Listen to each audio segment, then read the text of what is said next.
A day in my life na students. Ayun nga po pala is mag-aayos na naman ako dito at mamap. Siyempre, don't forget na ayusin ang buhok. Yan, lagi akong ganyan kapag mag-vlog. Siyempre, kapag mag-vlog ka, maayos ang buhok. Diba, manang-mana sa nanay. Talaga.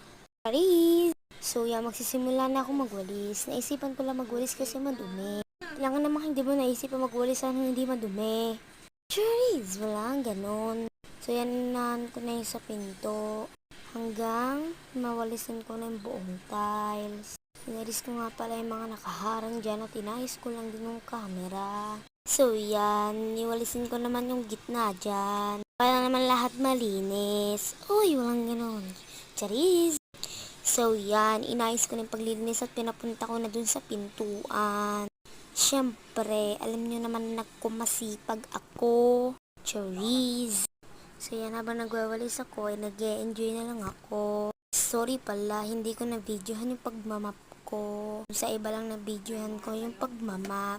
I'm so sorry. So yan, binabalik ko na kasi tapos na ako magmap. Pre, ayusin natin magbalik. Ating kinuha, doon natin ibalik. Alam nga naman kung saan mo kinuha, di mo umabalik. Charis, walang ganun. So yan, kinuha ko lang po muna yung mga una. Nice ko rin yung mga staff store. Nilagay ko rin dun sa, sa higaan yung una. Naman sa labas, charis, yung ganun. Hanggang dito na lang ang panonood nyo. Bye-bye, I love you!